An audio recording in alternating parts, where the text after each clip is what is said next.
بسم اللہ الرحمن الرحیم۔ السلام علیکم ورحمۃ اللہ وبرکاتہ۔ آج کی ہماری ویڈیو کا عنوان ہے امام احمد بن حنبل رحمۃ اللہ علیہ کا عجیب واقعہ۔ حضرت قاری محمد طیب صاحب رحمہ اللہ علیہ نے ایک واقعہ سنایا تھا کہ ایک مرتبہ حضرت امام شافعی رحمۃ اللہ علیہ نے حضرت امام احمد بن حنبل رحمۃ اللہ علیہ کو خط لکھا کہ بہت عرصہ ہوا آپ تشریف نہیں لائے، آپ سے ملاقات کو جی چاہتا ہے۔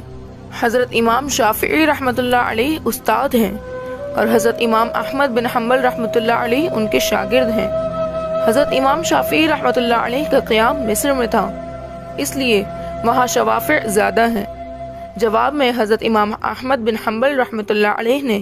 فوراً اپنا پروگرام لکھ کر بھیج دیا کہ فلاں دن فلاں تاریخ کو آپ کی خدمت میں مصر حاضر ہو رہا ہوں۔ حضرت امام شافعی رحمۃ اللہ علیہ نے اپنے گھر والوں کو، اپنے ملنے جلنے والوں کو اور دوست احباب اور دوسرے علماء کو ان کے آنے کی اطلاع دی، پھر ان کی دعوت اور ان کے استقبال کا خصوصی اہتمام کیا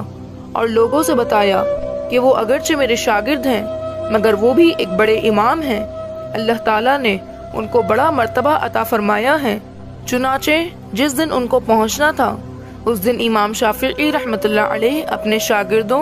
اور دوسرے علماء کو لے کر ان کے استقبال کے لیے شہر سے باہر تشریف لے گئے۔ اس وقت مصر کے جو بادشاہ تھے وہ بھی حضرت امام شافعی رحمۃ اللہ علیہ کے معتقد تھے، وہ بھی امام صاحب کے ساتھ استقبال کے لیے چلے آئے اور پھر بادشاہ کے ساتھ اس کے ارکان دولت بھی، وزراء بھی اور امراء بھی آ گئے۔ وقت مقررہ پر حضرت امام احمد بن حنبل رحمۃ اللہ علیہ پہنچ گئے۔ حضرت امام شافعی رحمۃ اللہ علیہ نے ان کا بڑا شاندار استقبال کیا اور پھر عزت و احترام کے ساتھ ان کو لے کر گھر پہنچ گئے اور ان کے لیے بہترین کھانے کا انتظام کیا۔ اس زمانے میں عام طور پر اولیاء اللہ اور بزرگوں کی شان یہ تھی کہ وہ کھانا بہت کم کھایا کرتے تھے اور رات بھر اللہ تعالیٰ کی عبادت کیا کرتے تھے۔ جب حضرت امام احمد بن حنبل رحمۃ اللہ علیہ کھانا کھانے بیٹھے تو دیر تک اس طرح کھانا کھاتے رہے جیسے کئی روز کے بھوکے ہیں۔ باقی لوگ کھانا کھا کر اٹھ گئے مگر وہ کھاتے رہے۔ لوگ بہت متعجب ہوئے کہ حضرت امام شافعی رحمۃ اللہ علیہ نے ان کی بہت تعریف کی تھی کہ یہ بڑے اللہ والے ہیں اور بزرگ انسان ہیں، مگر یہ تو خوب پیٹ بھر کر کھانا کھا رہے ہیں۔ لوگوں میں اور گھر والوں میں ان کے بارے میں چہمی گوئیاں ہونے لگی لیکن کوئی کچھ بولا نہیں۔ پھر جس کمرے میں حضرت امام احمد بن حنبل رحمۃ اللہ علیہ کے لیے رات کے وقت آرام کرنے کا انتظام کیا گیا تھا، اس کمرے میں حضرت امام شافعی رحمۃ اللہ علیہ کی بچیوں نے ایک مصلی بچھا دیا، مسواک رکھ دی،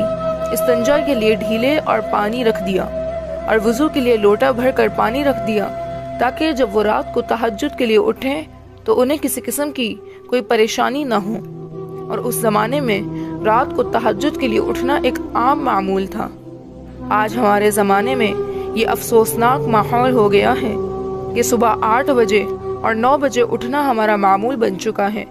اس زمانے میں عام لوگ بھی تہجد کی نماز پڑھا کرتے تھے اور قائم اللیل ہوا کرتے تھے، اور جو علماء اور صلحاء تھے وہ تو رات کے وقت عبادت ہی کیا کرتے تھے۔ اللہ تعالیٰ ہم سب کو بھی تہجد پڑھنے کی توفیق عطا فرمائے، آمین۔ بہرحال حضرت امام احمد بن حنبل رحمۃ اللہ علیہ نے رات کو اس کمرے میں آرام کیا اور صبح اٹھ کر فجر کی نماز پڑھنے چلے گئے۔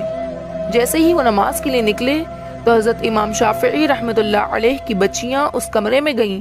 تو وہاں دیکھا کہ پانی کے لوٹے میں پانی ویسا کا ویسا بھرا ہوا ہے، نہ مسواک استعمال ہوئی، نہ ڈھیلے استعمال ہوئے اور نہ ہی وضو کے لیے پانی استعمال ہوا، سب کچھ جیسا تھا ویسا ہی رکھا ہوا ہے۔ اب ان کے دل میں یہ شبہ ہوا کہ شاید رات کو چونکہ کھانا زیادہ کھا لیا تھا اس لیے تہجد کے لیے آنکھ ہی نہیں کھلی۔ جب فجر کی نماز پڑھ کر حضرت امام احمد بن حنبل رحمۃ اللہ علیہ گھر واپس تشریف لائے تو گھر والوں نے حضرت امام شافعی رحمۃ اللہ علیہ سے کہا کہ آپ نے فرمایا تھا کہ وہ تو بہت بڑے اللہ والے ہیں اور بہت بڑے بزرگ ہیں، مگر رات کو انہوں نے کھانا بھی خوب کھایا اور رات کو ہم نے ان کے وضو اور استنجا کے لیے پانی رکھا تھا وہ بھی استعمال نہیں ہوا، معلوم ہوا کہ رات کو تہجد کی نماز بھی نہیں پڑھی۔ اب حضرت امام شافعی رحمۃ اللہ علیہ کو بھی تشویش ہوئی، لہٰذا انہوں نے حضرت امام احمد بن حنبل رحمۃ اللہ علیہ کو بلایا اور تنہائی میں لے جا کر ان سے پوچھا کہ اس طرح کی باتیں سننے میں آ رہی ہیں کہ آپ نے کھانا بھی غیر معمولی طور پر کچھ زیادہ کھایا، اور جس کمرے میں آپ کے لیے سونے کا انتظام کیا گیا تھا اس کمرے میں آخری شب میں استعمال کے لیے جو چیزیں رکھی گئی تھیں وہ بھی استعمال میں نہیں آئیں۔ کیا بات ہوئی؟ آپ پہلے تو ایسے نہیں تھے کہ یہاں سے جانے کے بعد آپ کے مزاج میں کچھ تبدیلی آ گئی ہے؟ حضرت امام احمد بن حنبل رحمۃ اللہ علیہ نے فرمایا کہ حضرت، میرے بارے میں جو باتیں ہو رہی ہیں وہ درست نہیں ہیں، بلکہ بات کچھ اور ہے۔ بات دراصل یہ ہے کہ میں جس وقت کھانا کھانے کے لیے آپ کے دسترخوان پر پہنچا اور جس وقت میں نے اس کمرے میں قدم رکھا تو میں نے یہ دیکھا کہ اس کھانے کے حلال اور طیب ہونے کی وجہ سے وہ کمرہ نور سے چکا چوند ہو رہا ہے، اور یہ دیکھا کہ آسمان سے لے کر اس دسترخوان تک انوار کی بارش ہو رہی ہے۔ جب میں نے یہ صورتحال دیکھی تو میں نے سوچا کہ شاید اس سے زیادہ حلال اور طیب کھانا مجھے زندگی میں نہیں ملے گا، لہٰذا جتنا بھی زیادہ سے زیادہ اس کو کھایا جا سکے کھا لیا جائے، اس لیے کہ اس کھانے کا ذرہ ذرہ ایمان کو اور دل کو روشن کرنے والا ہے۔ اس لیے مجھ سے جتنا زیادہ سے زیادہ کھانا کھایا جا سکا میں نے کھا لیا، اور یہ نہیں دیکھا کہ کون کتنا کھا رہا ہے اور کون میرے بارے میں کیا سوچ رہا ہے۔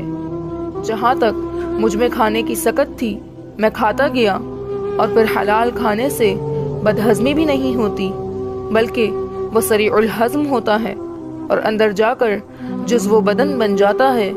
اور روح کو منور کرنے کا ذریعہ بن جاتا ہے۔ الحمدللہ میں نے اس کا اثر محسوس کیا۔ کھانا کھانے کے بعد نہ تو مجھے بدہضمی ہوئی اور نہ مجھے کوئی تکلیف ہوئی۔ پھر کھانا کھانے کے بعد عشاء کی نماز سے فارغ ہو کر جب میں اس کمرے میں پہنچا جہاں آپ نے میرے لیے آرام کا انتظام کیا تھا، وہاں جا کر تو میری حالت ہی بدلی ہوئی تھی اور سونے کو اور آرام کرنے کو طبیعت ہی نہیں چاہ رہی تھی۔ اگرچہ میں لمبا سفر کر کے آیا تھا مگر اس کھانے میں اتنی غذائیت اور توانائی تھی کہ میری تھکان بھی ختم ہو گئی اور سستی بھی جاتی رہی، اور جب میں سونے کے لیے لیٹا تو مجھے نیند نہ آئی، لہٰذا میں لیٹا رہا اور لیٹے لیٹے قرآن و حدیث میں غور کرتا رہا، حتیٰ کہ پوری رات غور و فکر کرتے ہوئے گزار دی، اور اس رات میں نے قرآن و حدیث سے 100 مسائل مستنبط کر لیے، اور وہ مسائل ایسے تھے جو اس سے پہلے کبھی میرے ذہن میں آئے بھی نہیں تھے اور نہ ان کی طرف کبھی خیال گیا تھا، لیکن جب آج کی رات میں نے غور کیا تو مجھے ایسا محسوس ہوا کہ قرآن و حدیث کے علوم اور اسرار میرے سامنے کھلے ہوئے ہیں۔ تمام مسائل کے تفصیل اور جوابات میرے ذہن میں آتے چلے گئے، اور صبح تک میں مسائل کا استنباط کرتا رہا۔ اسی حالت میں صبح ہو گئی۔ یہ سب آپ کے کھانے کا اثر تھا جو رات بھر میں نے محسوس کیا، اس لیے تہجد کے وقت نہ تو لوٹا استعمال کرنے کی ضرورت پیش آئی اور نہ مسواک کی ضرورت پیش آئی،